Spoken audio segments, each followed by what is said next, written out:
The steel-toe boots dangled from his locker door, their leather worn and creased like the hands of the man who owned them. Lloyd Kaczinski stared at them, the way a person might look at a beloved pet they know they'll never see again. 23 years at the American Motors Corporation Jeep plant in Toledo, and now this. The early March wind whistled through the facility, carrying whispers through the men's locker room that echoed the memo posted yesterday on the bulletin board: production reduction. Workforce adjustments necessary. See supervisors for details. Lloyd wasn't a large man, 5'9" in his steel toes, but he'd always stood taller in this place. The scent of machine oil and hot metal had become his cologne, the rhythmic clank of the assembly line his heartbeat. Even now, he could hear the distant hum of the factory floor, the place where CJ5s and CJ7s were born, where American muscle and grit transformed sheet metal and rubber into vehicles that conquered terrain from the Rocky Mountains to the jungles of Southeast Asia. Conquest was in the very name, civilian Jeep. The thought usually swelled his chest with pride. Today, it just made his stomach tight. "Kaz, you coming? Shift starts in 5. He turned to see Dwayne from Body Assembly, already zipped into his blue work coveralls, a Toledo mudhen's cap pulled low over graying hair. Lloyd nodded, his movements automatic as he changed, hanging his flannel shirt and jeans in the locker. The small mirror inside revealed a face he barely recognized, more lines around the eyes than he remembered, a permanent furrow between his brows, hair that had thinned and grayed before he'd noticed. At 43, he wasn't old, but the past few months had aged him. "Heard anything?" Lloyd asked, pulling on his coveralls. Dwayne shrugged, but his eyes betrayed his fear. "Nothing more than yesterday. Ernie says it could be 1,000 jobs, maybe more." "Ernie doesn't know shit," Lloyd said, but the conviction had leaked from his voice. The first warning signs had appeared last fall. Fewer overtime hours. Then the 3-day weeks in January. Management called it production adjustment. The guys on the floor had other names for it. The news reports weren't helping either, some economist on Channel 11 explaining how Japanese imports were capturing more of the market, how the oil crisis had Americans thinking smaller, more fuel efficient. Not Jeeps. Not American. Lloyd closed his locker, the metal door clanging with finality. "Third shift's already on the block," he said. "But I've got 17 years more seniority than most of those guys." "Seniority ain't what it used to be," Dwayne replied. "Billy Thurman's got 25 years, and he got his notice yesterday." The locker room emptied as men filed toward the floor. Lloyd's boots made the familiar tap-drag rhythm on the concrete, each step a little heavier than the one before. The massive facility sprawled across Stickney Avenue, over 1 million square feet of American manufacturing might. The plant had been here since the 40s, churning out Jeeps for the war, then for the public. In Lloyd's mind, Toledo and the Jeep plant were one entity. You couldn't kill one without killing the other. Posters of Ronald Reagan, the new president, had appeared in the break room. "Let's make America great again," they proclaimed. Lloyd had voted for him, believing the promises of bringing America back, of stopping the bleeding of manufacturing jobs. Most of the guys had. The plant had even shuddered for the day of Reagan's inauguration in January, just 6 weeks ago. A new beginning, they'd said. Now this. The assembly line stretched before him, a river of metal and motion. Lloyd took his position at the door fitting station. The CJ7 frames moved along the conveyor, each one pausing just long enough for him to attach the door mechanisms, test the swing, make sure the lock engaged properly. He could do it in his sleep, had done it in a kind of waking dream for years. But today, he studied each door as if it were the first, memorizing the weight, the resistance of the metal, the smell of the rubber seals. "Morning, Kaz." Frank Nowicki, floor supervisor for 28 years, appeared at his station. The clipboard in his hand might as well have been a sigh. Lloyd nodded, continuing to work. The CJ7 before him was firecracker red, the color his son Michael had wanted for his 16th birthday. That had been the plan. Lloyd would help him buy a used Jeep, they'd fix it up together. 4 months away now. "Got a minute?" Frank asked, though it wasn't really a question. Lloyd secured the door, tested the handle twice, then followed Frank to the small glass-walled office at the edge of the floor. Inside, the noise of the factory dulled to a distant rumble. Frank gestured to a metal chair. Lloyd remained standing. "Just give it to me straight, Frank." Frank sighed, placing the clipboard on the desk between them. "It's not good, Kaz. AMC's cutting back production by nearly 40%. They're saying it's temporary, but how temporary? That's just it. Nobody knows. The CJ line is taking the biggest hit. We're talking about over 3,000 jobs across all 3 shifts." The floor seemed to tilt beneath Lloyd's feet. 3,000. Out of roughly 6,000 total workers. Half the plant. "And me?" Lloyd asked, though he already knew. Frank couldn't meet his eyes. "Last in, first out doesn't apply anymore. They're restructuring entire departments. Door assembly is being consolidated. I fought for you, Kaz. Said you were one of my best. When? 2 weeks. They'll send the official notices tomorrow, but I wanted to tell you myself." Lloyd nodded, a strange numbness spreading from his chest to his fingertips. 23 years. He'd started at 19, right after high school, following his father who'd assembled jeeps for the troops in World War II. The plant had paid for his house on Sylvania Avenue, the split level with the above-ground pool in the backyard. It had fed his family, clothed his children, given them Christmas mornings and summer vacations to Cedar Point. The plant was the reason his daughter Caitlin was now a freshman at the University of Toledo, first in the family to go to college. "Severance?" Lloyd managed to ask. 1 week's pay for every year of service. Health insurance for 3 months. The math formed instantly in Lloyd's head. 23 weeks. Just under 6 months of salary. The mortgage was $475 a month. Car payment on Sally's Buick was another $120. Caitlin's tuition, $2,200 for the year, with the spring semester payment coming due. Michael's braces, $60 a month. The knot in Lloyd's stomach tightened. "And after that?" he asked, his voice oddly calm. Frank shrugged. "They're saying if things turn around, they'll rehire. By seniority, they promise. And there's unemployment. It's not much, but it's something." Lloyd had never taken unemployment. Not once in his life. His father's voice echoed in his memory, Kaczinski's work. "We don't take handouts." He'd repeated those words to his own children. "I should get back to my station," Lloyd said, turning toward the door. "Kaz," Frank called after him. "This isn't your fault. It's not anyone's fault, really. It's just..." Lloyd waited, but Frank couldn't finish the thought. What was there to say? It's just the economy? It's just progress? It's just your life being upended? "Thanks for telling me yourself," Lloyd said, and walked out. The remainder of the shift passed in a fog. Lloyd's hands moved with mechanical precision, installing doors while his mind raced through calculations, possibilities, plans that formed and collapsed within seconds. Around him, the factory hummed with anxious energy. News was spreading. Men spoke in hushed tones between stations. Some were quiet, others angry. By lunch break, the cafeteria buzzed like a disturbed hive. Lloyd sat with his usual group: Dwayne, Tony from Paint, and Hector from Final Assembly. The metal lunch pail his wife Sally had packed that morning sat unopened before him. The smell of coffee from his thermos turned his stomach. "I got my notice," Lloyd said simply. 3 faces turned to him in shock. If Lloyd was getting cut, with his seniority, his perfect attendance, his reputation as one of the most reliable men on the floor, then who was safe? "Jesus, Kaz," Tony whispered. "When did they tell you?" "This morning."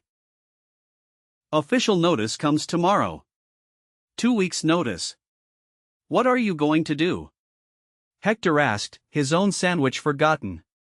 Lloyd opened his lunch pail mechanically. Ham and cheese on white, an apple, 2 Oreo cookies. The same lunch he'd eaten for years. Find another job, he said, as if it were that simple. Where? Dwayne asked. Every factory in the area is cutting back. GF is laying off, Champion's cutting shifts, even the glass plants are hurting. Toledo had once been the glass city, home to Libby Owens Ford and other glass manufacturers. But they too had been struggling in recent years. Something will turn up, Lloyd said, taking a bite of his sandwich though he couldn't taste it.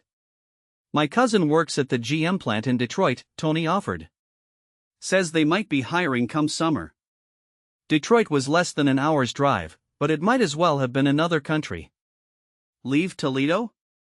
The house they'd spent 15 years making into a home? Pull Michael from his school, his baseball team? And Caitlin had just started at UT. No, Detroit wasn't an option. I'm staying put, Lloyd said firmly. This is temporary. Frank said they'll rehire when things turn around. The other men exchanged glances but said nothing. They'd all heard promises before. The afternoon dragged on, each jeep that passed through Lloyd's station now a reminder of an ending rather than a product of pride. At exactly 3:30, the whistle blew. End of shift. Lloyd cleaned his station meticulously, wiping down tools and organizing components for the next shift, habits ingrained over decades. In the locker room, he changed slowly, folding his coveralls with unusual care. Some men rushed out, eager to escape the weight of the day's news. Others lingered, as if reluctant to leave what might be one of their final shifts. Lloyd caught snippets of their conversations. Wife's gonna lose it when I tell her. Mortgage is underwater already. Heard Chrysler might buy AMC out, but that doesn't help us now. Lloyd pulled on his jacket and walked toward the employee lot. March in Toledo meant gray skies and biting wind off Lake Erie. The parking lot was filled with American-made cars, Chevys, Fords, AMC Hornets and Gremlins, and of course, Jeeps. Lloyd's 1976 CJ5 was parked in the same spot he'd claimed for years, the bright blue paint now dulled with winter salt and grime. He sat behind the wheel but didn't start the engine immediately. Through the windshield, he could see the massive brick facility that had been the center of his existence since he was a teenager. His father had brought him here for the first time when he was 8 years old, for the annual family day. Lloyd could still remember looking up at the towering factory walls, feeling the vibration of machinery through the soles of his shoes, watching with wide eyes as raw materials became vehicles before his very eyes. Magic, he'd thought then. The sound of a car horn jolted him from his thoughts. He turned the key, and the Jeep's engine roared to life. The drive home was automatic out the employee exit, left on Stickney Avenue, right on Tremainsville Road, past the DeVilbiss High School where he'd graduated in 1957, through neighborhoods where houses were packed close together, modest homes with small yards and American flags.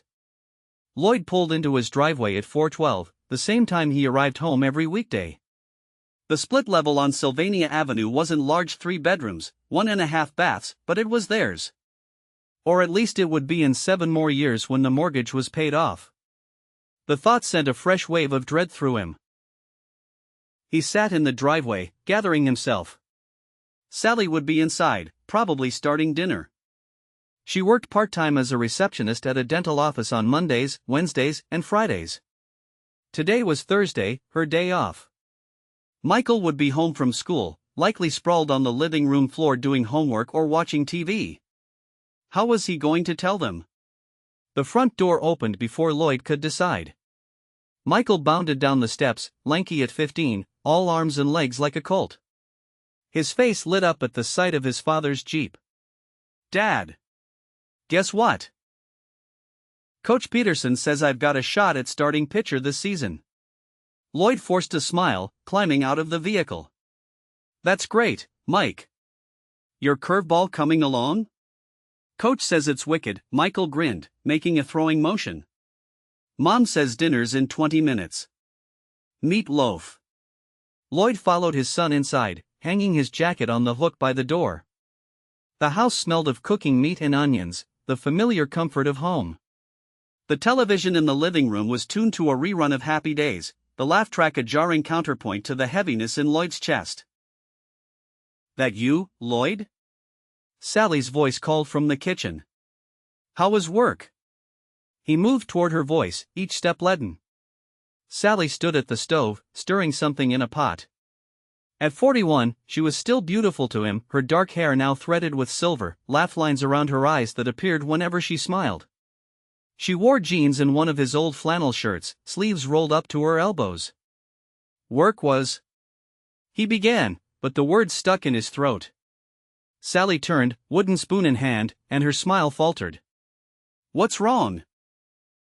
Michael had followed him into the kitchen, rummaging through the refrigerator for a soda. Lloyd glanced at his son, then back to his wife. "Mike, give us a minute, would you?" Michael looked up, sensing the change in his father's tone. "What's going on?" "Just some grown-up talk," Sally said, her eyes not leaving Lloyd's face. "Take your homework upstairs for a bit." Once Michael had trudged upstairs, his footsteps heavy on the ceiling above them, Sally put down her spoon and turned off the burner. "Tell me." Lloyd sank into a chair at the kitchen table. "I got my notice today. The plant's cutting 3,000 jobs. I've got 2 weeks." Sally didn't gasp or cry out. She simply closed her eyes for a moment, as if absorbing a physical blow, then opened them again. "Severance? 23 weeks. 1 for each year." She nodded, her mind already calculating just as his had done. "And after that?" "Unemployment, I guess. Until I find something else." The word hung between them, foreign and bitter. In their 20 years of marriage, through recessions and tight times, Lloyd had never been without work. Sally sat across from him, taking his hands in hers. Her fingers were warm from cooking, a stark contrast to the cold that had settled in his own. "We'll figure it out," she said. "We always do." Lloyd stared at their intertwined fingers. Sally's wedding band gleamed dully in the kitchen light, a simple gold band, all he could afford when they were 21. He'd promised her more someday. A bigger diamond for their 10th anniversary.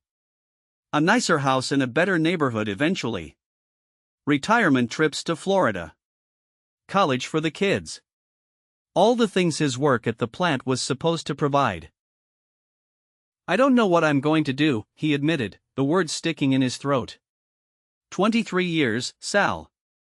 It's all I know. You know how to work hard. You know how to provide for your family. You know how to fix just about anything," she countered. "The plant isn't all you are, Lloyd." "But wasn't it?" Lloyd Kaczinski, door assembly, AMC Jeep plant. It was how he introduced himself, how others knew him. At church, at neighborhood barbecues, at Michael's baseball games. His identity was wrapped up in those cement walls and metal frames. "We should tell the kids," Sally said gently. "Together." Lloyd nodded, though the thought made his stomach clench. "After dinner," he said. "Let's just have a normal dinner first."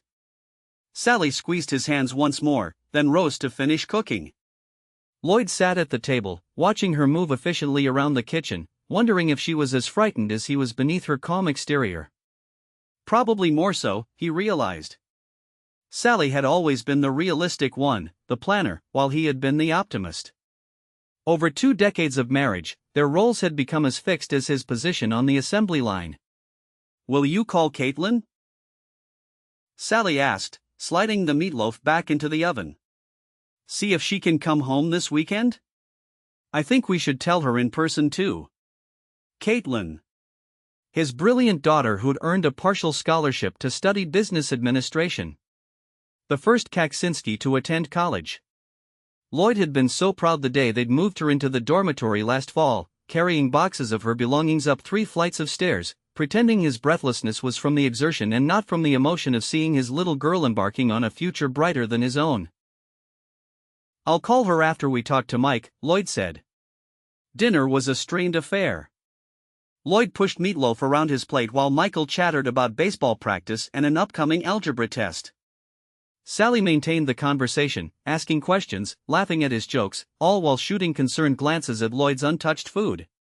After dinner, when the plates were cleared and the leftovers wrapped, Sally nodded to Lloyd. It was time. Mike, come sit with us in the living room for a minute, Lloyd said. There's something we need to talk about. Michael followed them, flopping onto the couch with the casual ease of a teenager who hasn't yet learned that life can change in an instant. Lloyd turned off the television, then sat beside his son. Sally took the armchair across from them. What's up? Michael asked, looking between his parents. Am I in trouble or something? No, nothing like that, Lloyd assured him. It's about my job. Michael's expression shifted from confusion to concern. What about it? Lloyd took a deep breath. The plant is cutting back production. They're laying off a lot of workers. I got my notice today. Michael's eyes widened. They're firing you? Can they do that? After all these years? It's not exactly firing, Sally explained. It's a layoff. They say it's temporary. Temporary like how long? Lloyd shook his head. We don't know, son. Could be months. Could be. He couldn't finish the sentence. Michael sat up straighter. But what about everything? The mortgage and stuff? And Caitlin's college? The fact that these were his son's first concerns, not his own needs or wants, but the family's obligations, made Lloyd's chest tight with a mixture of pride and sorrow. At 15, Michael shouldn't have to worry about mortgages. We'll be okay, Lloyd said with more confidence than he felt. I'll get severance pay for a while, and your mom still has her job. I'll find something else. But you've always worked at the plant, Michael said, as if the idea of his father doing anything else was inconceivable. Things change, Lloyd said simply. We adapt. Michael was quiet for a moment, processing. Does this mean we have to move? Like the Petersons did when Mr. Peterson lost his job at the glass factory? The Petersons had been their neighbors 2 years ago, until Bill Peterson had been laid off from Libby Owens Ford. They'd moved to Cincinnati for work, selling their house at a loss. Their son had been Michael's best friend. No, Lloyd said firmly. We're staying right here. This is our home. Michael nodded, seemingly relieved. Good. 'Cause I really want to play ball this season. Coach says I could get scouted if I do well. Lloyd managed a smile. You'll play. Nothing's going to change that. But as the words left his mouth, Lloyd knew they were a lie. Everything was going to change. He just didn't know how yet. After Michael went upstairs to finish homework, Lloyd called Caitlin at her dormitory. When he heard his daughter's voice, bright with the excitement of college life, he almost couldn't bear to tell her. But he did, as gently as possible, assuring her that her education was not in jeopardy, that they would figure things out. I'll come home this weekend, she insisted. I can look for a job here on campus. Maybe work in the cafeteria or something. No, Lloyd said firmly. Your job is to study. We're fine for now. After hanging up, he found Sally in their bedroom, sitting on the edge of the bed, a stack of bills before her. She looked up as he entered, her eyes red-rimmed but dry. I've been going through everything, she said, gesturing to the papers. The mortgage, utilities, insurance, car payments, credit cards. Lloyd sat beside her, the mattress dipping under their combined weight. And if we cut out everything extra, no eating out, no new clothes, cancel the cable TV, we can make it about 8 months on your severance and my salary. After that. She trailed off. 8 months. Until November. And then what? The thought of winter approaching with no income, no security, made Lloyd's blood run cold. I'll find something before then, he promised. I've got 23 years of manufacturing experience. Someone will need that. Sally didn't contradict him, but her silence spoke volumes. They both knew the reality of Toledo in 1981. Manufacturing wasn't expanding, it was contracting. The entire Midwest was feeling the squeeze as production moved overseas, as automation replaced workers, as American factories struggled to compete with foreign imports. "We should get some sleep," Sally said finally, gathering the bills into a neat stack and placing them in the nightstand drawer. "Tomorrow's another day." Lloyd nodded, though sleep seemed impossible. He went through the motions of preparing for bed, brushing teeth, washing face, changing into pajamas, while his mind continued to race with worries and contingency plans. In bed, with the lights off, Sally curled against him, her head on his chest, her hand over his heart as it had been for 2 decades of shared nights. The familiar weight of her was both comfort and responsibility. "Remember when we first bought this house?" she murmured into the darkness. "Everyone said we were crazy to take on such a big mortgage." Lloyd did remember.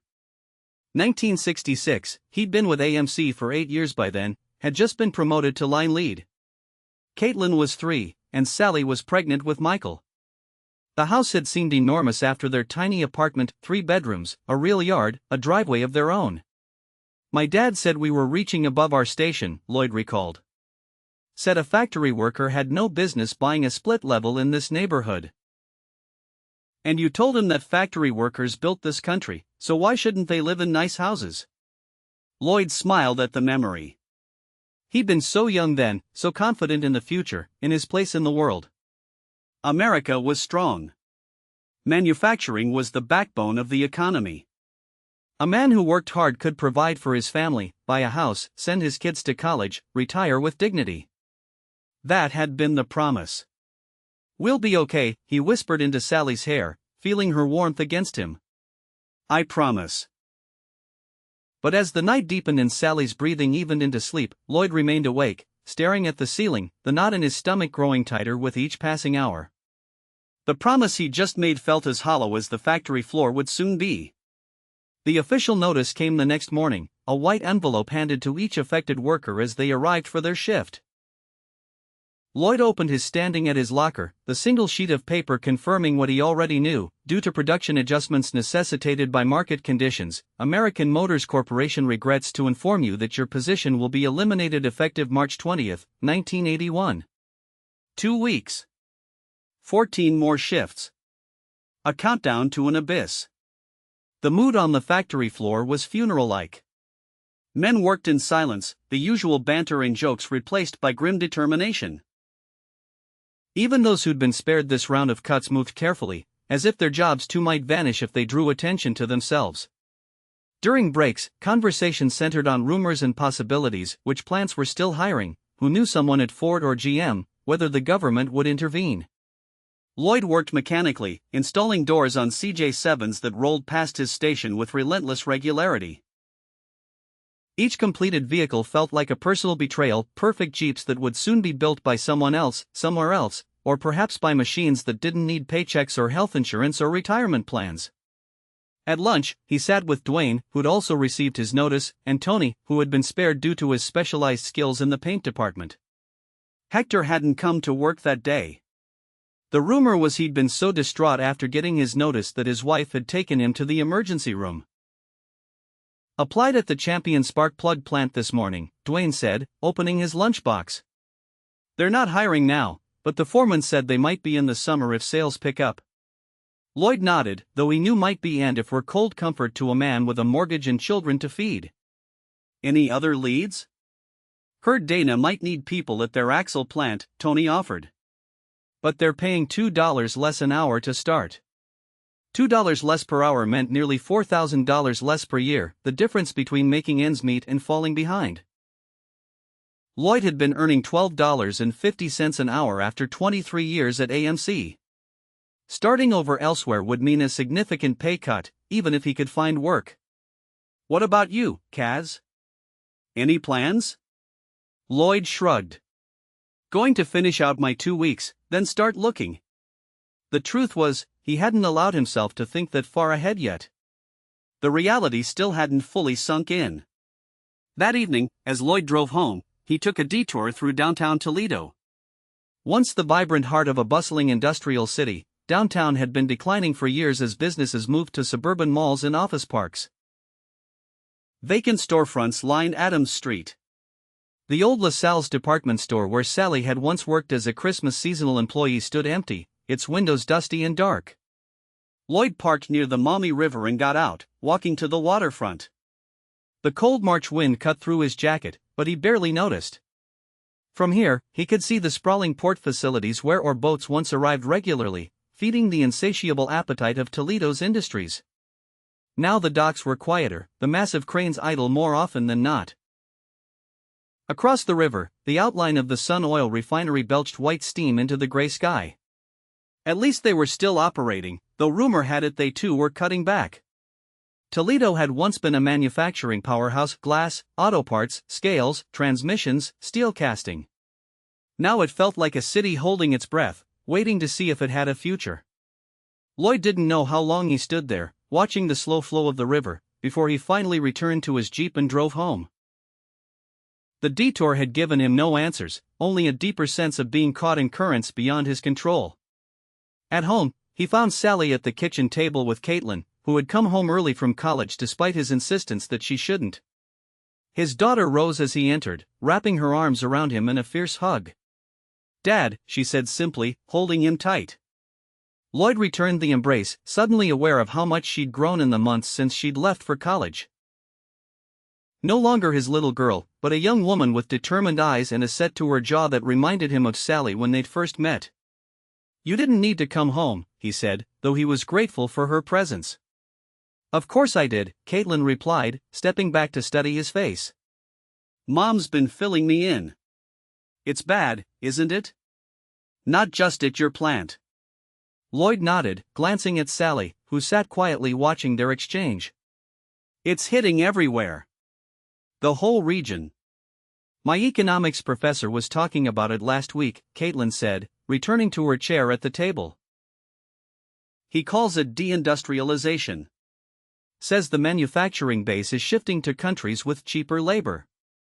Lloyd hung his jacket by the door, a heaviness settling over him at his daughter's words. Deindustrialization. A clinical term for the collapse of everything he'd known, everything he'd built his life upon. "Your professor say anything about what guys like me are supposed to do about it?" he asked, trying to keep his tone light. Caitlin shook her head, her expression somber. "He just said it's a necessary transition for the global economy." Necessary for whom? Lloyd wanted to ask. Not necessary for the families in Toledo, or Detroit, or Cleveland, or Pittsburgh. Not necessary for communities built around factories and mills.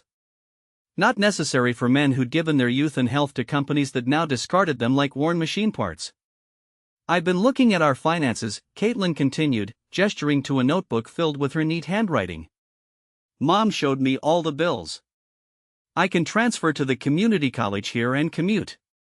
It would save almost $4,000 a year." "Absolutely not," Lloyd said firmly, taking a seat at the table. "You earned that scholarship. You're staying at UT. Dad, be realistic. That money could help pay the mortgage for months. Your education is not negotiable," Lloyd insisted. "We'll figure out the rest." Caitlin opened her mouth to argue, but Sally placed a hand on her arm. "Let's not make any decisions tonight," she said gently. "We have time to consider all options." The conversation shifted to other topics: Caitlin's classes, Michael's baseball prospects, neighborhood news, but the undercurrent of anxiety remained. After dinner, Lloyd retreated to the garage, his sanctuary since they'd bought the house. Here, surrounded by tools and projects, he could think clearly, work with his hands, solve problems with tangible solutions. He was organizing his toolbox, a task that required no thought but kept his hands busy, when Caitlin found him. "Dad," she said from the doorway. "Can we talk?" Lloyd looked up, nodded, and moved some boxes off a workbench so she could sit. Caitlin hoisted herself onto the bench, legs dangling like she used to do as a child when she'd keep him company while he worked on the car or built shelves for Sally's kitchen. "I'm not trying to argue with you about school," she began. "But I need you to understand something. You and Mom have always taught us that family comes first. That we take care of each other." Lloyd set down his wrench, giving her his full attention. "That's right. So you can't ask me to just go on with my life as if nothing's happening, spending money we might need for essentials. That's not how you raised me. Her words struck him with unexpected force. She was right, of course. He'd always emphasized family obligation, mutual support. Now he was asking her to ignore those values for his pride. I just don't want you to sacrifice your future, he said. That education is your ticket to something better than. He gestured vaguely at the garage, at himself. Caitlin's eyes widened. Better than what, Dad? Better than a man who's worked honestly his whole life? Better than parents who've given everything for their kids? That's what I want to be. Lloyd felt a tightness in his throat. I wanted to give you more options than I had. You have, she assured him. And I'm using those options to make my own choices. If I transfer for a year or two until things stabilize, I can still get my degree. It's just a detour, not an end. Logic. His daughter had always been the logical one, seeing straight through to the heart of any problem. Lloyd sighed, recognizing defeat. Let's make a deal, he said. Finish this semester at UT. If I haven't found solid work by summer, we can revisit the community college plan. Caitlin considered this, then nodded. Deal. But you have to be honest with me about how things are going. No sugarcoating to protect me. Agreed, Lloyd said, extending his hand. Caitlin shook it solemnly, then broke into a smile. You know what Professor Jenkins says about the economy, she asked. What's that? That it's cyclical. Things go down, but they always come back up eventually. The key is surviving the down cycle so you're positioned for the upswing. Lloyd smiled at his daughter's earnest recitation of economic theory. Your professor sounds like an optimist. He says he's a realist. And that the real strength of the American economy has always been its ability to adapt and reinvent itself. Reinvention. The word echoed in Lloyd's mind long after Caitlin had gone back inside. Could a 43-year-old factory worker reinvent himself? What would that even look like? The next 2 weeks passed with excruciating slowness. Each day at the plant felt like an extended funeral, with men cleaning out lockers, taking photographs of their stations, saying goodbyes to machines they'd operated for decades. Lloyd worked his shifts with mechanical precision, ignoring the emptiness growing around him as stations were shut down, lines consolidated, equipment covered with tarps. Frank Nowicki, his supervisor, stopped by his station on what would be his final Friday. You're a good worker, Kaz, he said, awkwardly extending his hand. I wrote you a recommendation letter. For wherever you apply next. Lloyd accepted the sealed envelope with a nod of thanks. Any word on when production might ramp back up? Frank's expression said everything. Nothing definite. Corporates talking about new models, more fuel-efficient designs. But that's years away, if it happens at all. Lloyd tucked the letter into his pocket. Thanks anyway, Frank. The last day, March 20th, 1981, dawned cold and rainy, a fitting backdrop for the end of an era. Lloyd drove to the plant in silence, the radio off, the only sound the rhythmic swish of windshield wipers clearing the spring rain. The employee parking lot, once filled to capacity for each shift, now had patches of empty spaces where cars would never again park. Inside, the locker room was subdued.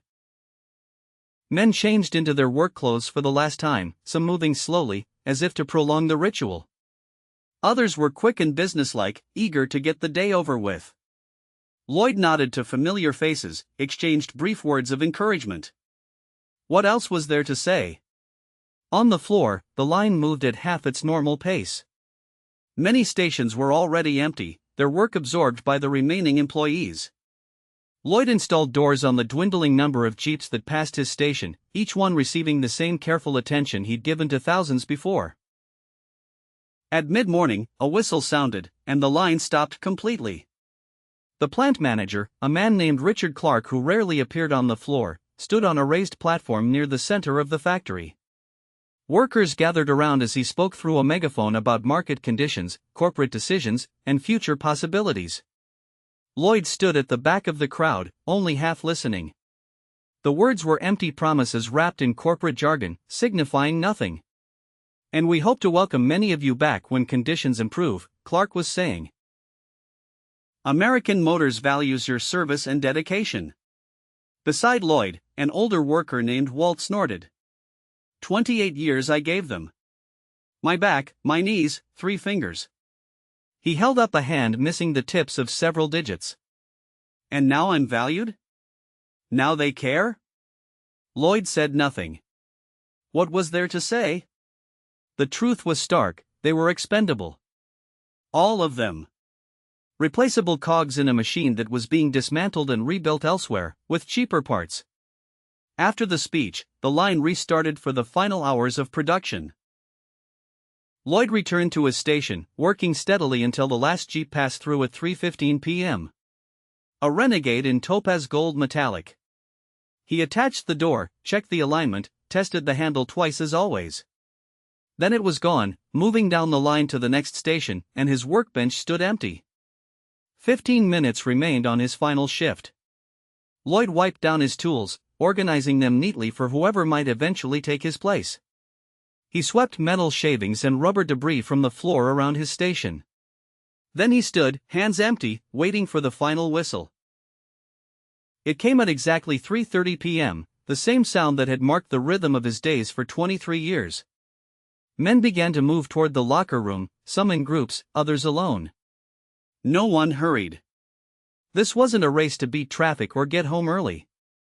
This was the end.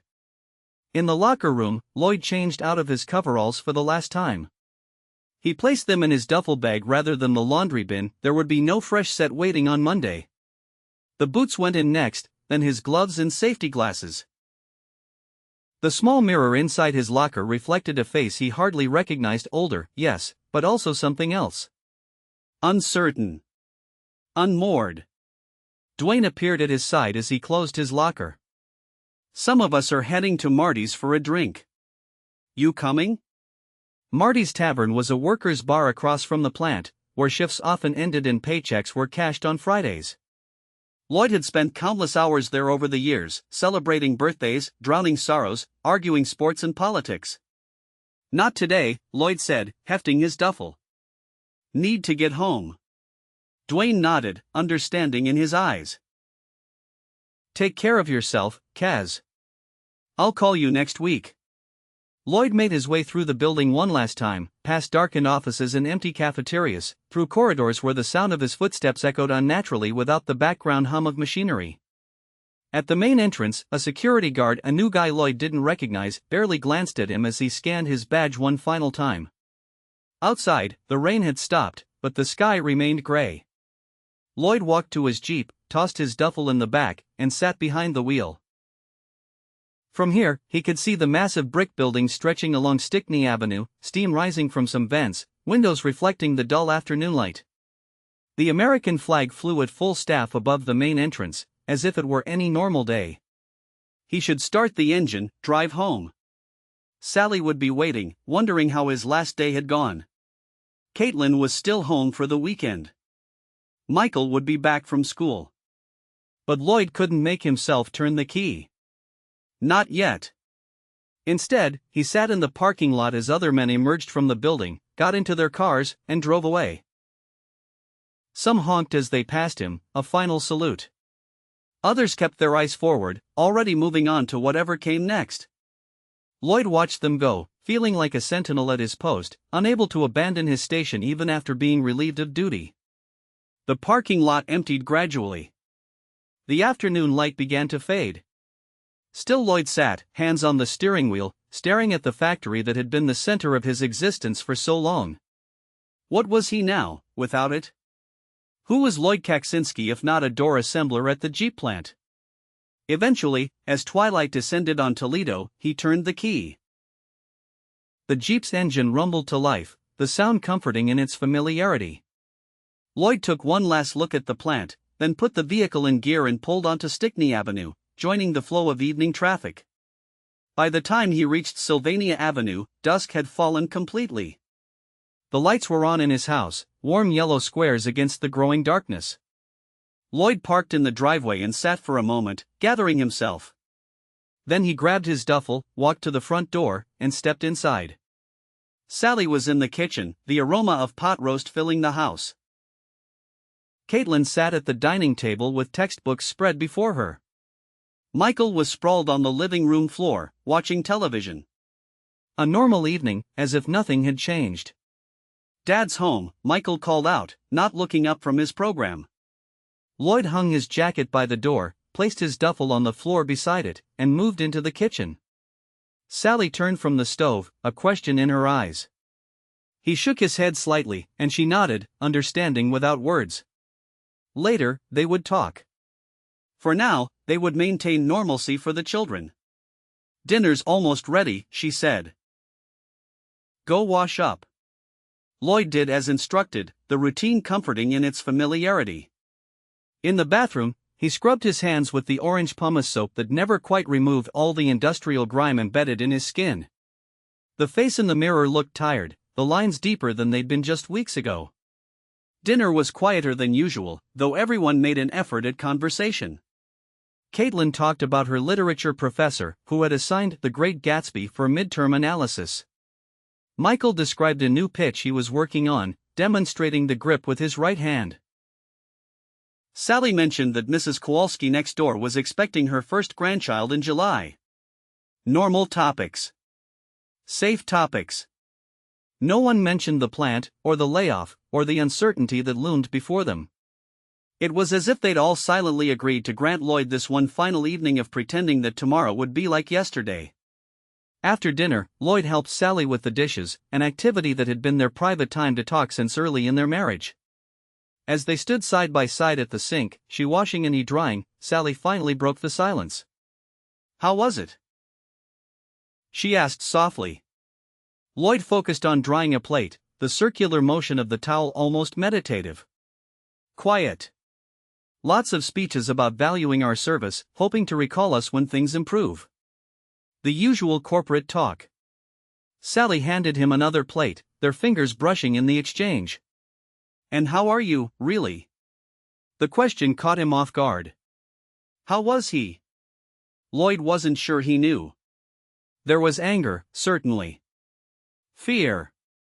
Confusion. But beneath it all was something he didn't want to name, a sense of loss so profound it threatened to swallow him whole. "I'm fine," he said automatically.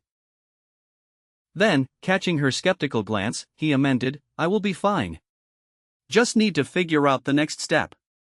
Sally nodded, her hands continuing their work in the soapy water. "I called my cousin Barbara yesterday," she said casually. "Her husband Bob works at the Ford stamping plant in Maumee. Says they might be hiring in the summer, but it would be entry-level." Lloyd nodded, though the thought of starting over at entry-level pay after 23 years was a bitter pill. "I'll check it out. Going to hit every factory in the area next week." "I also called Dr. Rothman," Sally continued. "He says he could use an office manager. The pay's not great to start, but it's steady, and there'd be health insurance." Lloyd nearly dropped the plate he was drying. "You mean for you, right?" Sally turned to face him, her expression carefully neutral. "I meant for either of us. I know it's not manufacturing, but it's a job. With benefits." The suggestion that he, Lloyd Kaczinski, assembly line worker, man who built things with his hands, should consider a job as a dentist's office manager struck him like a physical blow. It wasn't just the nature of the work, it was what it represented. A complete departure from everything he knew, everything he was. "I appreciate the thought," he said stiffly, "but I'll stick with what I know." Sally returned to the dishes without argument, but Lloyd could sense her disappointment. She was trying to help, offering alternatives, thinking creatively about their situation. And he was shutting her down because the solutions didn't fit his image of himself. The realization made him uncomfortable, but he pushed it aside. Tomorrow he would start making calls, checking with other plants in the area. Someone would need an experienced assembly worker. They had to. Later that night, after the kids had gone to bed, Lloyd sat alone in the living room with a beer, watching the late news. The lead story was about the layoffs at the Jeep plant, with footage of workers leaving the facility earlier that day. Lloyd saw himself in the background of one shot, walking to his vehicle with his duffel bag, head down. The reporter spoke gravely about the impact on Toledo's economy: 3,000 jobs lost, millions in wages vanished, a ripple effect that would touch everything from retail to housing. An economist from the University of Toledo appeared, explaining how global competition, rising oil prices, and changing consumer preferences had all contributed to the decline of American manufacturing. Lloyd changed the channel, not wanting to hear more analysis of his personal catastrophe. He found a baseball game, Tigers vs. Yankees, still in spring training, and settled in to watch, the familiar rhythm of the game a temporary distraction. He must have dozed off, because the next thing he knew, Sally was gently shaking his shoulder. "Come to bed," she said softly. "It's after midnight." Lloyd followed her upstairs, his body heavy with exhaustion. In their bedroom, he undressed mechanically, pulled on pajamas, and slid beneath the covers. Sally turned off the lamp and curled against him, her presence a comfort in the darkness. "Tomorrow's a new day," she murmured, already drifting toward sleep. Lloyd stared at the ceiling, wide awake despite his fatigue. Tomorrow. The first day of his new life as, what? An unemployed worker? A job seeker? A man without purpose? The thought sent a chill through him that had nothing to do with the March night air seeping through the windows.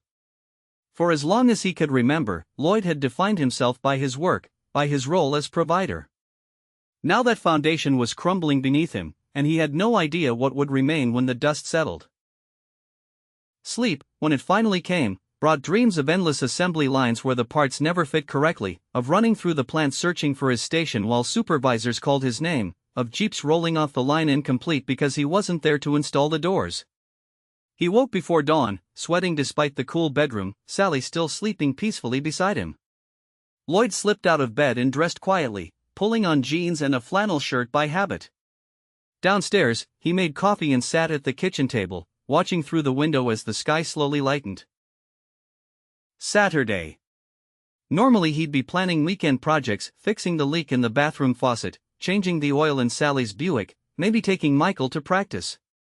Today, those routine activities felt insufficient, almost frivolous in the face of the massive uncertainty before him. He needed to do something productive, something that would move them forward. Lloyd finished his coffee and went to the small desk in the corner of the living room where they kept household papers. From the drawer, he pulled out the Toledo blade and turned to the classified section. Jobs. That's what he needed to focus on. Finding work. Any work. The employment pages were depressingly thin. Factory jobs were scarce, and those that existed asked for specialized skills or offered wages far below what Lloyd had been making. Office positions required typing skills or computer knowledge he didn't possess. Retail and food service advertised for young, energetic workers, code for cheap labor that wouldn't demand benefits. Lloyd circled a few possibilities anyway: a forklift operator at a warehouse, a maintenance position at a hotel, an assembly job at a small manufacturing company that made office furniture. The pay for all of them was significantly less than he'd been earning, but it was something. He was still studying the paper when Sally came downstairs, wrapped in her robe, hair tousled from sleep. "You're up early," she observed, pouring herself coffee. Lloyd gestured to the classifieds. "Getting a head start. Going to make some calls Monday." Sally glanced at his circled listings but said nothing. Instead, she opened the refrigerator and began taking out ingredients for breakfast. "Caitlin has to head back to campus this afternoon. I thought we could all have a big breakfast together first." Lloyd nodded, setting aside the paper. "Sounds good. I'll help." Together they prepared a Saturday morning feast: pancakes, bacon, scrambled eggs, toast, orange juice. The familiar routine of cooking together calmed Lloyd's restless mind. This, at least, hadn't changed. They were still a family. Still intact. Still functioning. Caitlin appeared first, hair damp from the shower, dressed in jeans and a University of Toledo sweatshirt. "Smells amazing," she said, hugging both her parents before setting the table without being asked. Michael stumbled down last, bleary-eyed and sleep-rumpled, drawn by the scent of bacon. At 15, he was growing so fast that food seemed to vanish the moment it appeared before him. Lloyd watched his son pile his plate high and felt a renewed determination. He would not let his family down. He would find a way forward. Breakfast conversation was lighter than dinner had been, focusing on weekend plans and school activities. Caitlin mentioned a paper she needed to finish before Monday. Michael reminded everyone of his Saturday afternoon practice. Normal family matters, the fabric of their lives continuing to weave itself despite the dramatic changes occurring beneath the surface. After the meal, as Caitlin and Sally cleared the table, Michael approached Lloyd with unusual hesitation. "Dad? Can we still work on the Jeep today? You said we could change the spark plugs and check the timing." The question struck Lloyd with unexpected force. His son still needed him. Still looked to him for guidance, for knowledge, for the rituals of father and son that had nothing to do with employment status or income. "Absolutely," Lloyd said, managing a genuine smile. "Go get your tools ready in the garage. I'll be right there." As Michael bounded outside, energized by the prospect of mechanical work, Sally touched Lloyd's arm gently. "It's good for him," she said. "For both of you." Lloyd nodded, understanding her meaning. Life continued. Relationships endured. Skills and knowledge remained valuable, even if they weren't being compensated by an employer at the moment. The morning passed quickly as Lloyd and Michael worked on the Jeep, the familiar rituals of mechanical maintenance creating a space where the layoff and its implications could temporarily recede. Lloyd showed his son how to gap spark plugs correctly, how to check and adjust timing, how to test the electrical system. Michael absorbed it all eagerly, his hands becoming more confident with each task. "You're getting good at this," Lloyd observed as Michael successfully removed and replaced a plug without assistance. Michael grinned, wiping his hands on a rag. "Maybe I could be a mechanic someday." "Maybe," Lloyd agreed. "You've certainly got the touch for it. Did you ever think about being a mechanic? Instead of working at the plant?" The question caught Lloyd off guard. Had he ever considered alternatives? There had been a brief moment after high school when he'd thought about trade school, about specializing in automotive repair. But his father had worked at the Jeep plant, had secured him a position on the line, and the steady pay and benefits had been too good to pass up. "I guess I never really looked beyond the plant," Lloyd admitted. "It was good work. Steady." Michael nodded, turning his attention back to the engine. "Coach Peterson says his brother got laid off from Champion last year. He's going to community college now for electrical work. Says there's always jobs for electricians." Lloyd considered this, watching his son's capable hands work on the engine. Community college. At 43. The idea seemed absurd on its face. And yet, if his 15-year-old could envision alternative futures, why couldn't he? The thought lingered as they finished the maintenance, closed the hood, and cleaned up their tools. Michael hurried inside to get ready for baseball practice, leaving Lloyd alone in the garage. He stood there for a moment, looking at the space that had been his sanctuary for so many years. The pegboard wall of carefully organized tools. The workbench where he'd repaired countless household items. The shelves of parts and supplies, each with its place. Here, he was competent. Capable. Needed. Perhaps there was something in that realization, some hint of a path forward. Lloyd was still pondering this when he heard Caitlin calling him from the house. He wiped his hands and went inside to find his daughter in the living room, her duffel bag packed for the return to campus. "I'm heading out soon," she said. "But I wanted to show you something first." She led him to the dining table where she'd set up her textbooks and notebooks earlier. On top was a brochure she now handed to him, Owens Technical College, Building New Futures for Adult Learners. Lloyd took it reluctantly. "What's this?" "Mom mentioned you might be thinking about new directions," Caitlin said carefully. "I picked this up at the Career Center on campus. They have programs in industrial maintenance, HVAC, electrical work, automotive technology, lots of things that build on what you already know." Lloyd flipped through the glossy pages, seeing photos of men his age in classrooms and workshops, working with equipment not unlike what he was familiar with at the plant. "I'm not looking for a new career," he said, setting the brochure down. "I'm looking for a job that uses the skills I already have." Caitlin's expression was gentle but insistent. "Dad, I'm studying business. We've been talking about the changing economy in every class. The skills that built America's manufacturing sector are still valuable, but they need to be adapted for where the jobs are going, not where they've been." Her words were reasonable, logical. The same kind of clear-eyed assessment she'd always been capable of, even as a child. But they still stung. They implied that his entire working life had been spent acquiring skills that were now obsolete, that he was a relic of an economic era that was passing away. "I appreciate the thought," he said, trying to keep his voice even. "But I've got applications to fill out, calls to make. There are still manufacturing jobs out there." Caitlin nodded, accepting his position without argument. "Just keep it," she said, pushing the brochure toward him. "In case you want to look at options." Lloyd folded the brochure and slipped it into his back pocket, more to end the conversation than from any genuine interest. "You need a ride to campus?" "Mom's taking me. But thanks." She hugged him tightly, her arms strung around his neck. "I love you, Dad. You've always taught us to be adaptable, to face challenges head-on. I know you'll figure this out." Her faith in him was both comforting and terrifying. What if he couldn't figure it out? What if there wasn't a solution that allowed him to maintain his dignity, his sense of self, while still providing for his family? After Caitlin and Sally left for the drive to campus, Lloyd took Michael to baseball practice, then returned home to an empty house.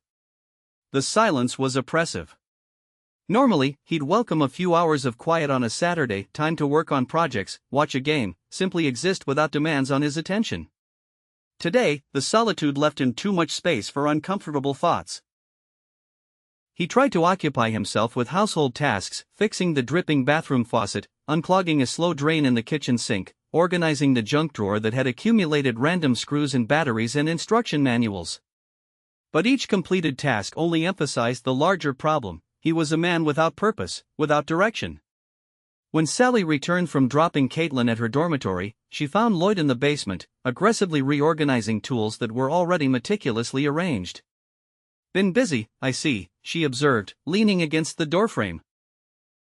Lloyd grunted in acknowledgement, continuing to sort screwdrivers by size and type. "House doesn't maintain itself." Sally watched him for a moment, then stepped closer. "Lloyd, we need to talk. Really talk. About what we're going to do." He set down the tools, turning to face her.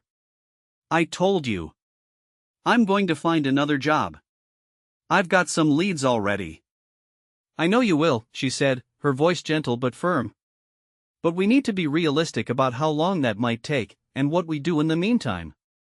Lloyd sighed, knowing she was right but reluctant to face the conversation. "Let's go upstairs. I could use a beer for this discussion." In the kitchen, they sat across from each other at the table, Lloyd with his beer, Sally with a cup of tea. The afternoon sun slanted through the window, casting long shadows across the room. Outside, the neighborhood was quiet, many families away for Saturday activities or errands. "I've been thinking," Sally began. "Dr. Rothman's offer is still open. For either of us." Lloyd took a swig of beer before responding. "You've been happy there part-time. If you want to go full-time, I understand. That's not what I meant." Sally curled her hands around her teacup. "I meant you could consider it. Just temporarily, until manufacturing picks up again." The suggestion hit Lloyd like a slap. Him, working in a dentist's office? Filing papers, answering phones, making appointments? It was so far removed from everything he knew, everything he was. "I'm not cut out for that kind of work," he said stiffly. "How do you know? You've never tried it." Sally's tone remained calm, reasonable. "It's just a job, Lloyd. A means to an end.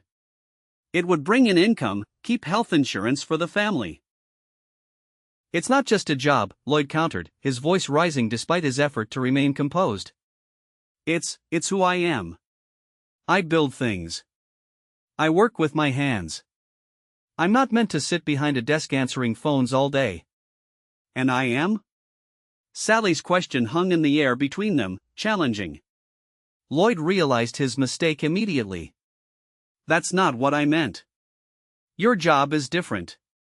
You've always been good with people, with organization. I'm just not wired that way. So you're saying I don't build anything? That my work isn't real work because I use different skills? No, of course not. Lloyd ran a hand through his hair in frustration. You're twisting my words. Sally took a deep breath, visibly calming herself. I'm sorry. I don't want to fight.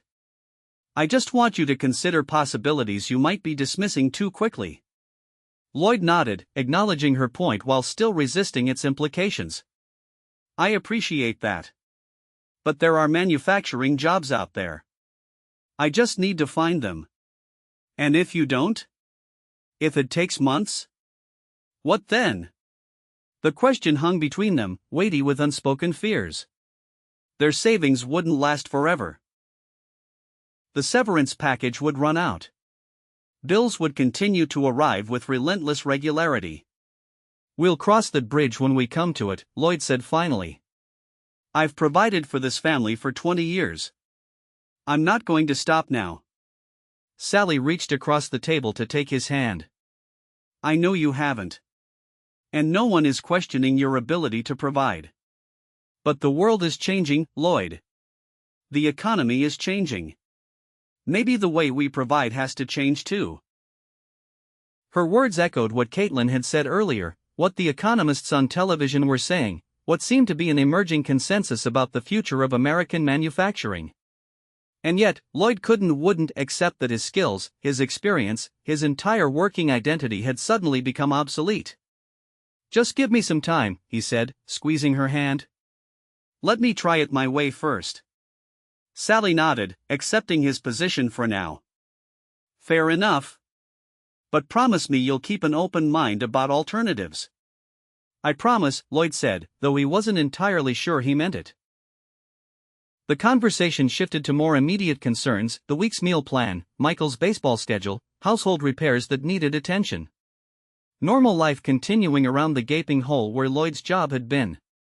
That night, after Michael had gone to bed, Lloyd found himself restless, unable to focus on the television or the magazine he'd picked up. Sally was already upstairs, preparing for bed. The house was quiet except for the occasional creak of settling wood, the distant hum of the refrigerator. Almost without conscious decision, Lloyd found himself reaching for the phone book. He turned to educational institutions, finding the listing for Owens Technical College. Their offices would be closed on Saturday evening, of course, but just seeing the listing, the address and phone number, made the possibility more concrete. From his back pocket, he pulled the crumpled brochure Caitlin had given him earlier. Building New Futures for Adult Learners. Lloyd smoothed it out on the coffee table, examining the programs more carefully this time. Electrical technology. HVAC systems. Industrial maintenance. Automotive technology. Each program description emphasized hands-on learning, practical skills, job placement assistance. The thought of returning to school at 43 was still daunting, almost absurd. He'd never been much of a student, had graduated high school with average grades and no particular desire for further education. The plant had been his university, the assembly line his classroom. And yet, as he studied the brochure, Lloyd found himself calculating possibilities. Most programs were 2 years or less. Some could be completed in evenings while working days, though that would require finding at least a part-time job. Financial aid was available for displaced workers, a category he now reluctantly belonged to. Lloyd folded the brochure and set it aside. He wasn't ready to make that leap, not yet. But for the first time, he allowed himself to consider that his future might look significantly different from his past. That the path forward might require a detour he hadn't anticipated. The thought was both terrifying and, in a way he couldn't quite articulate, slightly exhilarating. The weekend passed in a blur of small tasks and quiet family moments. Sunday brought church, where Lloyd endured sympathetic glances and well-meaning questions from neighbors who'd heard about the layoffs. Then a family dinner, Michael's homework supervision, preparation for the week ahead. Monday morning was the strangest. For the first time in 23 years, Lloyd didn't rise at 5 a.m., didn't pack a lunch, didn't drive to the plant for the early shift. Instead, he found himself at the kitchen table at 8:30, dressed in clean jeans and a button-down shirt, a list of potential employers before him. Sally had left for her job at the dental office, and Michael was at school. The house was silent in a way Lloyd wasn't accustomed to experiencing on a weekday. He could hear the refrigerator humming, the clock ticking, the occasional car passing on Sylvania Avenue. He began making calls, working through his list methodically. Dana Corporation. Champion Spark Plug. Toledo Scale. Libby Glass. Ford Stamping Plant in Maumee. General Motors Transmission Plant in Toledo. Each call followed a similar pattern. Yes, they were aware of the AMC layoffs. No, they weren't hiring at present. Yes, they'd keep his application on file. No, they couldn't say when positions might open up. By noon, Lloyd had exhausted his primary list without a single promising lead. He made himself a sandwich, ate it standing at the kitchen counter, then turned to his secondary list. Smaller manufacturers, supply chain companies, maintenance positions at local facilities. These calls were even less encouraging. Most weren't hiring. Those that were offered wages so low that Lloyd couldn't see how a family could survive on them. One warehouse manager was refreshingly honest. Look, I've got 50 guys from the Jeep plant calling me today alone. And I've got 3 openings starting at minimum wage. You're overqualified, and I know you'd leave the moment something better came along. By mid-afternoon, Lloyd's list was covered in crossed-out names, his spirits lower than they'd been even on his last day at the plant. The reality of his situation was becoming clearer with each rejected application, each closed door.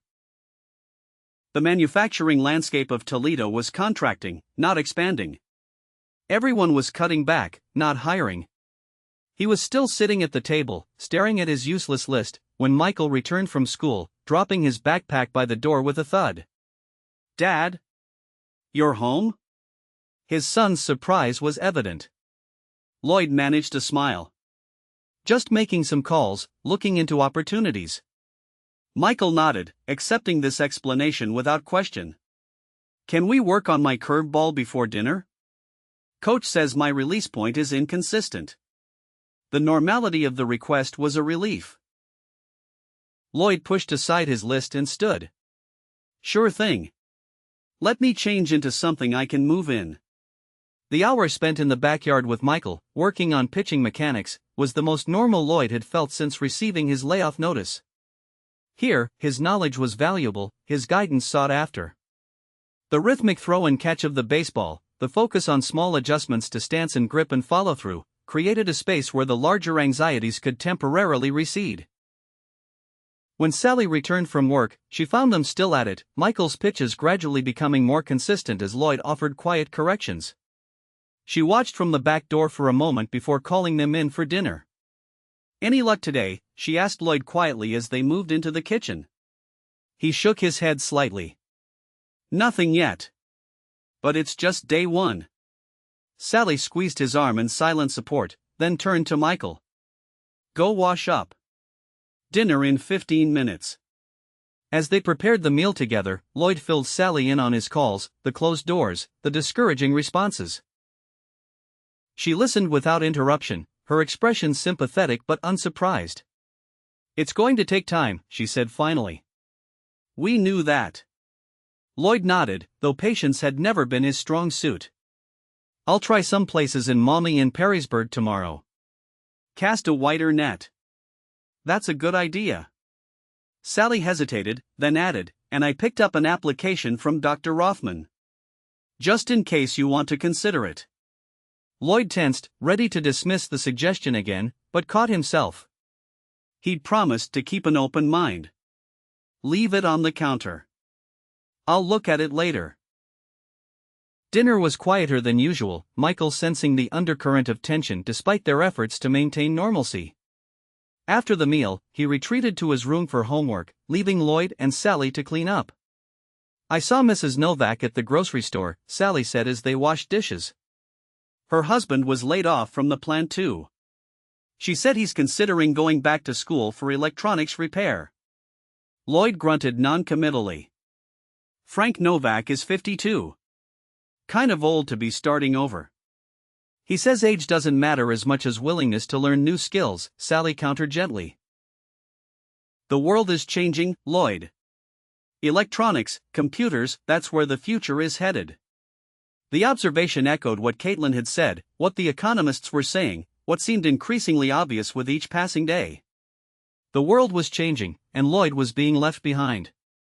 "I'll think about it," he said, not wanting to argue. "But first I need to exhaust all options in my field." Sally didn't push further, recognizing his need to explore familiar territory before considering more dramatic changes. They finished the dishes in companionable silence, then spent the evening in their usual routine, helping Michael with homework, watching a bit of television, preparing for the next day. But as Lloyd lay in bed that night, sleep eluding him despite his mental exhaustion, he found himself thinking about Frank Novak. 52 and starting over. If Frank could consider such a dramatic change, why was Lloyd so resistant at 43? The next morning, after Sally and Michael had left for the day, Lloyd sat at the kitchen table with a fresh cup of coffee and the employment application from Dr. Rothman's dental practice. Office manager. The very title made him uncomfortable. It wasn't who he was, wasn't what he did. And yet, as he read through the job description, he realized that many of the required skills were not so different from what he developed at the plant. Organization. Attention to detail. Problem solving. Reliability. The context was different, but the core competencies had some overlap. Lloyd set the application aside without filling it out. Not yet. He wasn't ready to make that leap. But for the first time, he allowed himself to truly consider it as a possibility rather than dismissing it outright. He spent the day continuing his job search, expanding his geographical range to include the suburbs of Toledo and even as far as Findlay, about an hour's drive south. The results were much the same as Monday's efforts. No immediate openings. Applications accepted. We'll call if something changes. By Wednesday, Lloyd's routine had settled into a disheartening pattern. Mornings spent making calls and filling out applications. Afternoons checking classified ads, following up on leads that invariably led nowhere. Evenings pretending everything was normal for Michael's sake, helping with homework, discussing baseball strategies, maintaining the rhythms of family life while inside he felt increasingly hollow.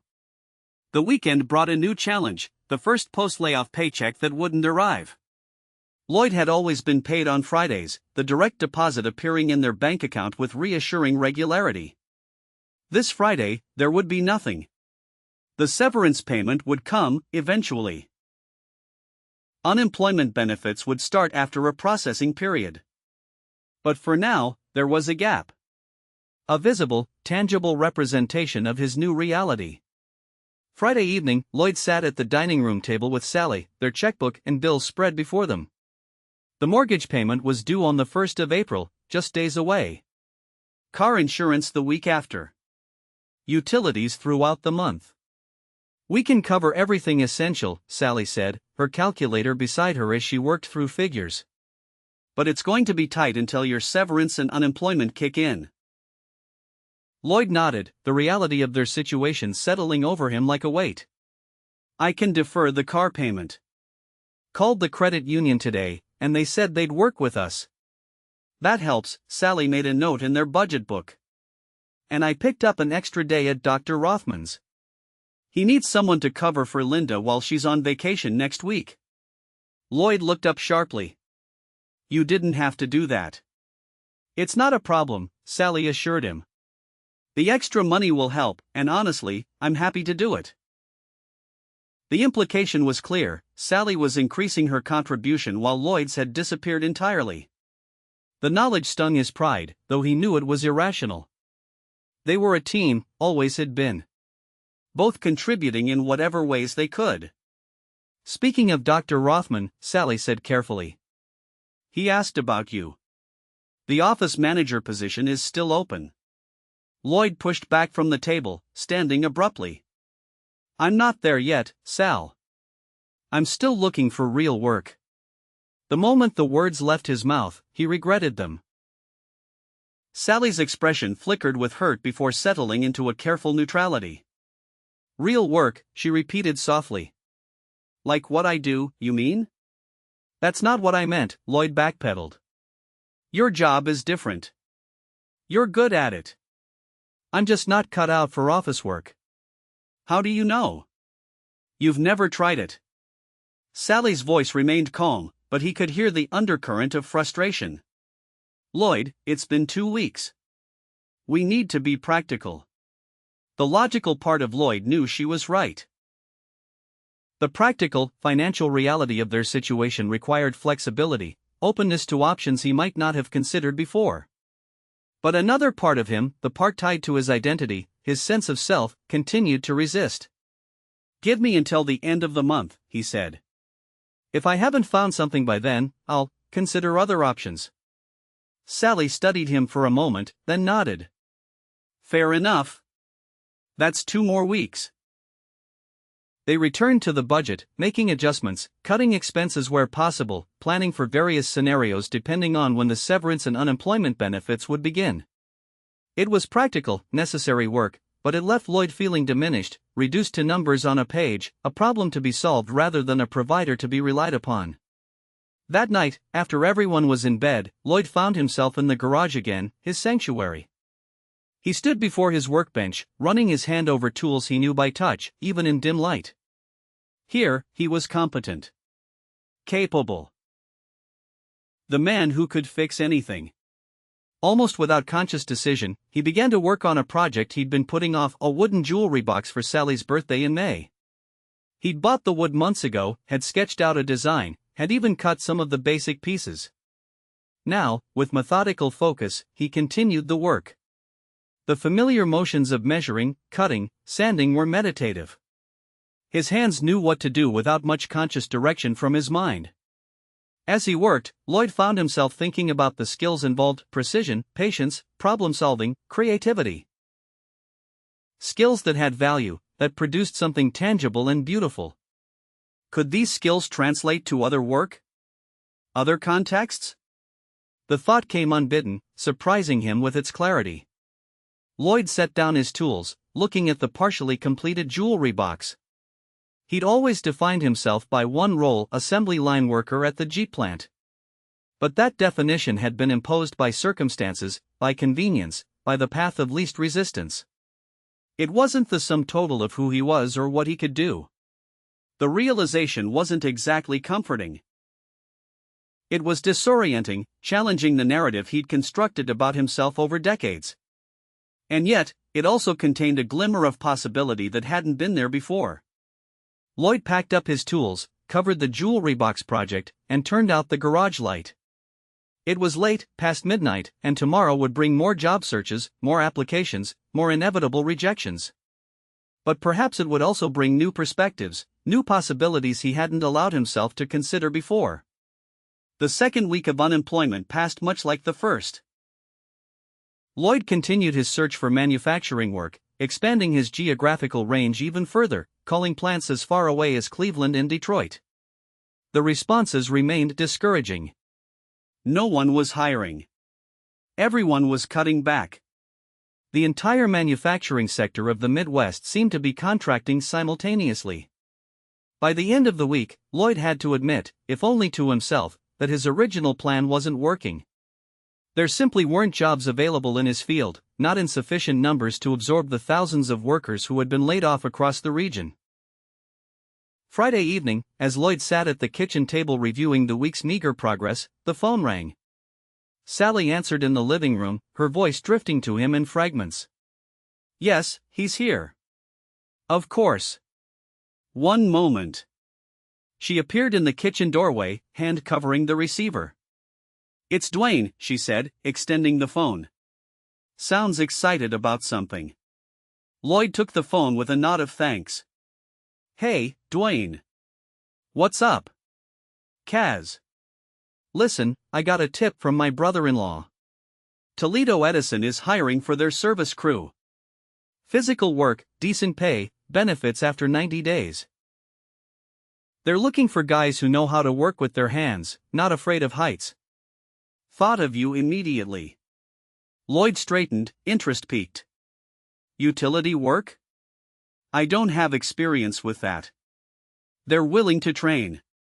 Starting at $9.75 an hour, potential to move up quickly if you show aptitude. It's not $12.50 like at the plant, but it's a hell of a lot better than nothing. And utilities are stable, people always need power. $9.75. A significant cut from what he'd been making, but as Dwayne said, better than nothing. And stable.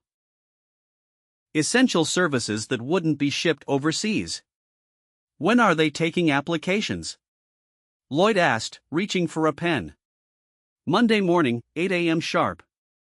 Personnel office on Madison Avenue. Better get there early, my brother-in-law says there'll be a line. Lloyd jotted down the details, feeling a surge of something he hadn't experienced in weeks, hope. Thanks, Dwayne. I owe you one. Just buy me a beer when we're both working again, Dwayne laughed. Oh, and Kaz? Wear work clothes to the interview. They want to see you're ready to get your hands dirty. After hanging up, Lloyd shared the news with Sally, who responded with cautious optimism. Utilities are stable, she agreed. And it's physical work, using your hands. The pay's lower, Lloyd acknowledged. We'd have to adjust our budget further. We can manage, Sally assured him. And there's room to advance, you said. That's important. They spent the weekend preparing. Lloyd researched Toledo Edison, learning what he could about the company, the types of work their service crews performed, the skills they valued.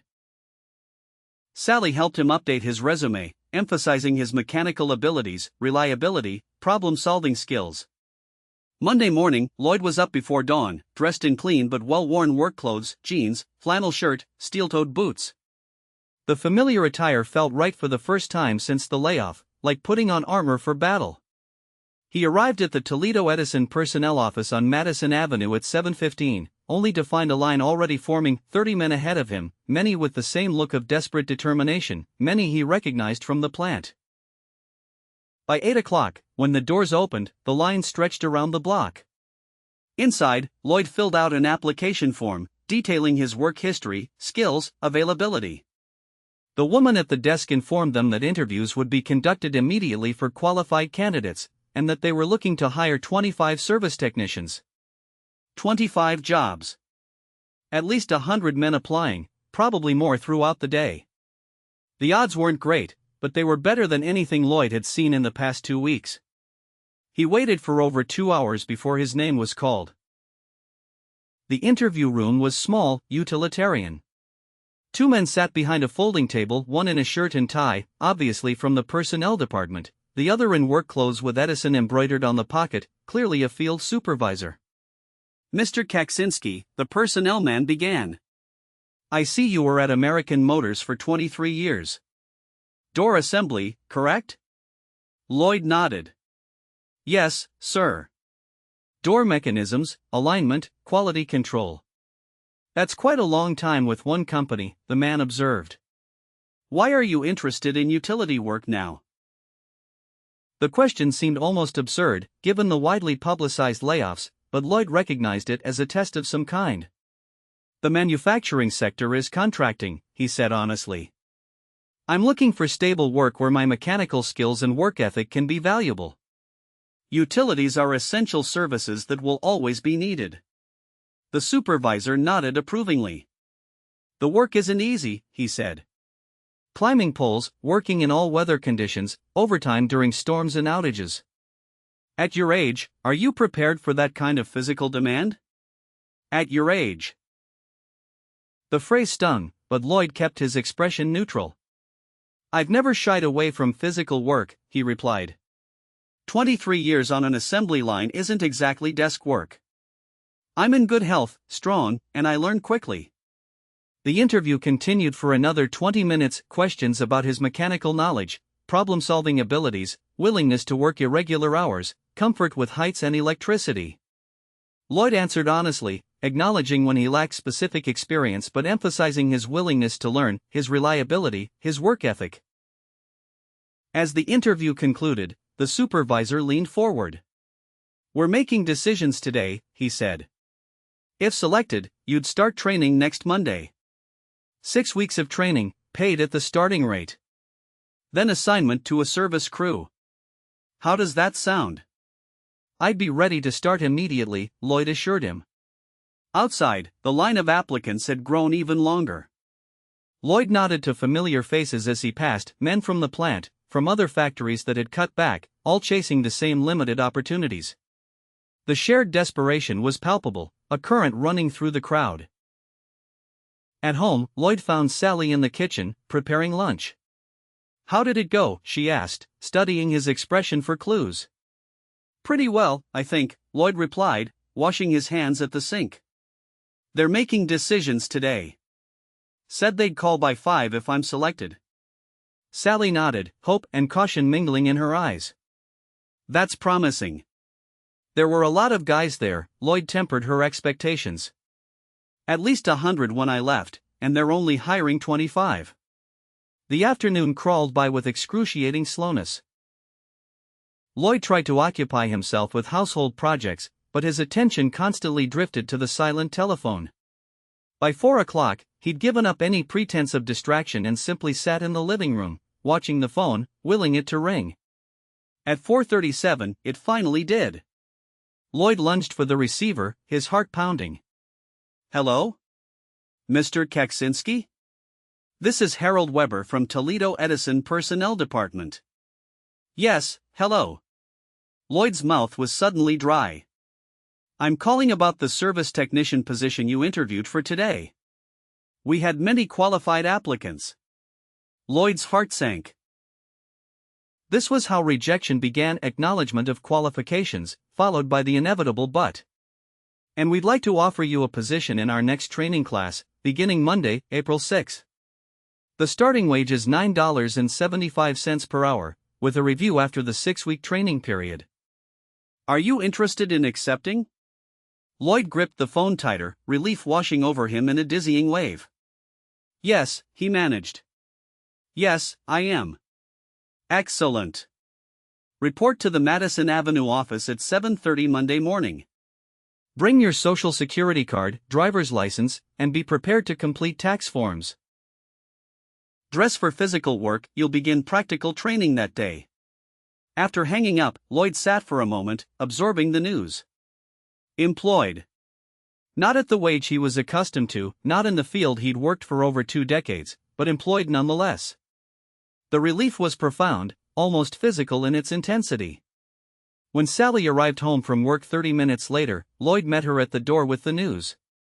Her face lit up, and she threw her arms around him in a fierce hug. "I knew you could do it," she said, her voice muffled against his shoulder. "It's less money," Lloyd reminded her. "And completely different work." Sally pulled back to look at him, her hands still on his shoulders. "It's a job. A good job with a stable company. And it's just the beginning. You'll advance, learn new skills." Her confidence bolstered his own tentative optimism. Perhaps this wasn't just a stopgap measure, a temporary solution until manufacturing rebounded.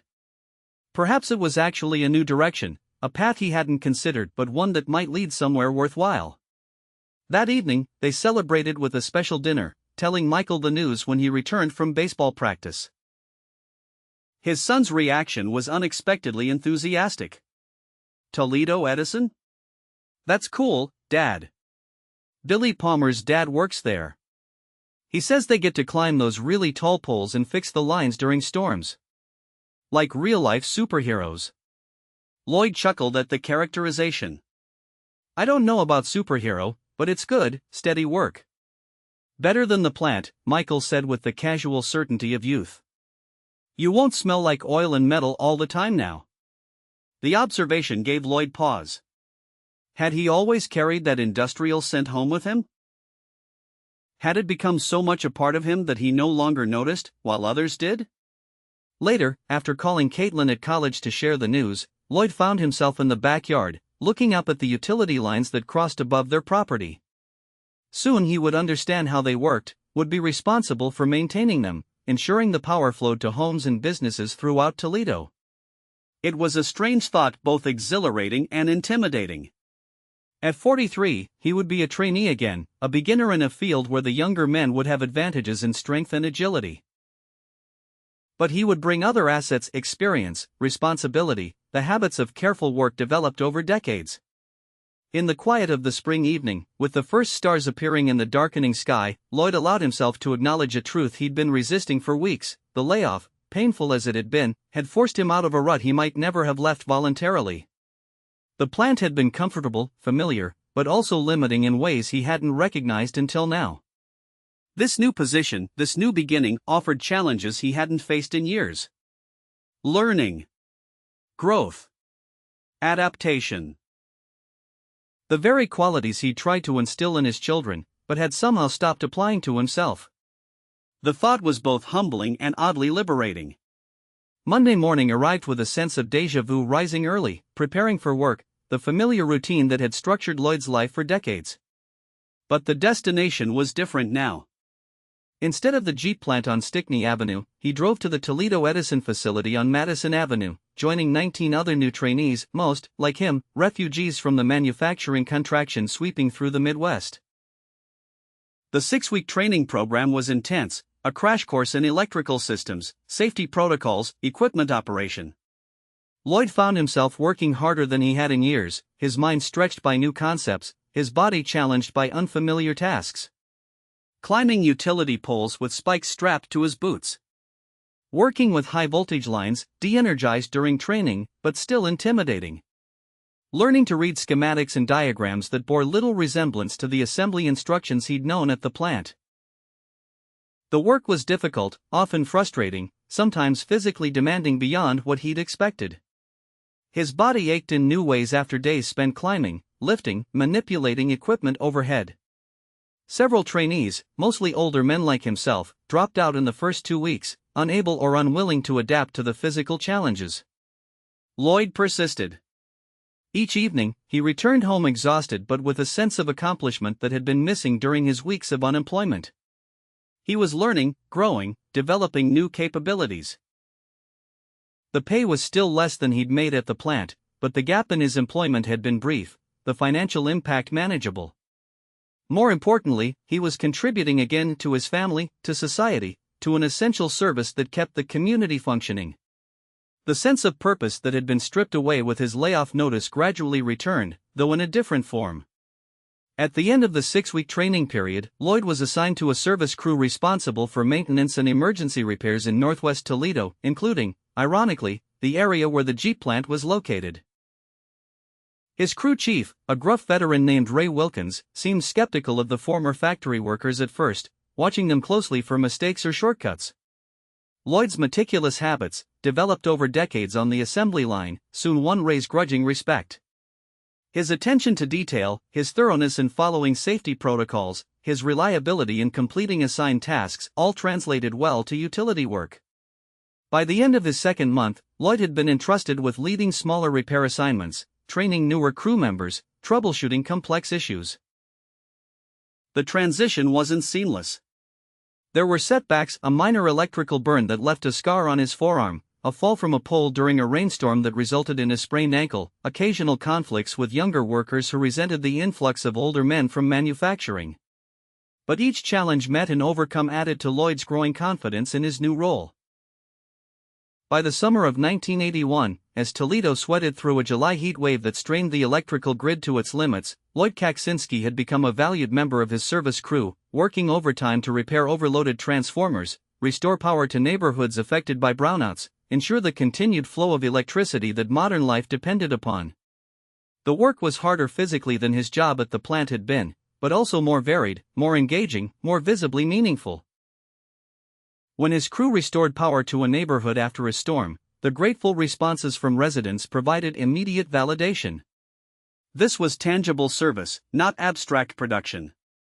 The lower wage remained a challenge, requiring continued budgetary adjustments. Caitlin did transfer to community college that fall, despite Lloyd's initial resistance, commuting from home to save on housing costs. Michael took a weekend job at a local grocery store, contributing his modest earnings to the family pool without being asked. Sally increased her hours at the dental office, eventually becoming office manager when the previous one retired, a position she excelled at and enjoyed more than she had expected. The family adapted, finding a new equilibrium that was different from what they had known before but sustainable, even satisfying in unexpected ways. They ate at home more often, discovered free or inexpensive recreation, learned to distinguish between necessities and luxuries in ways they hadn't before. And Lloyd himself changed, perhaps most significantly of all. The identity he had clung to so desperately, Lloyd Kaczinski, assembly line worker, Jeep plant employee, gradually expanded to encompass new facets, new capabilities, new sources of pride and satisfaction. In the fall of 1981, he attended his first parent-teacher conference wearing his Toledo Edison uniform, the company logo embroidered on his shirt pocket. Mrs. Abernathy, Michael's English teacher, commented on it. "Toledo Edison? My husband says they've been hiring a lot of the men from the plant layoffs." Lloyd nodded, feeling a momentary twinge of the old defensiveness, the sense of having been forced into a change he wouldn't have chosen. But then he found himself answering with unexpected conviction. "Best thing that could have happened to me, looking back. I might have spent another 20 years doing the same thing every day, never knowing what else I could do." The words surprised him even as he spoke them. 6 months earlier, he couldn't have imagined feeling this way. The layoff had seemed like the end of everything he valued about himself. Now, increasingly, it looked like a beginning. On a crisp October evening, Lloyd drove past the Jeep plant on his way home from an emergency call. The facility was operating at reduced capacity, a skeleton crew producing a fraction of the vehicles it once had.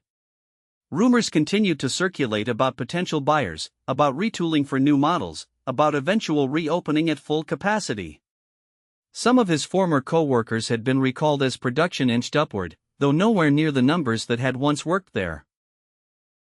Lloyd slowed as he passed, studying the building that had been the center of his existence for so long. He felt a pang of nostalgia, of connection to the men still working inside, to the younger version of himself who had entered those doors with such certainty about his place in the world. But he didn't feel regret. Not anymore. As he accelerated again, continuing his drive home, Lloyd reflected on the strange, difficult journey of the past 7 months. The initial shock and denial. The anger and fear. The reluctant adaptation. And finally, the unexpected discovery that life contained more possibilities than he had allowed himself to imagine. The American Motors Corporation Jeep plant in Toledo would continue to evolve over the coming years, eventually purchased by Chrysler, retooled, reopened at greater capacity. Some workers would return. Others, like Lloyd, would find different paths. The industrial landscape of the Midwest would never be quite the same, but neither would it vanish completely. And Lloyd Kaczinski, who had defined himself so narrowly for so long, would continue to discover new dimensions of his capabilities, new sources of pride, new ways to contribute. The false belief that had constrained him, that his worth was tied to a single job, a single role, a single identity, had been painfully but thoroughly shattered. What remained, what was still under construction, was a more resilient self, one that could bend without breaking, adapt without abandoning core values, find meaning in unexpected places. It wasn't the life he had planned. But increasingly, as the seasons changed and 1981 drew to a close, Lloyd found himself thinking that it might, in its own way, be better.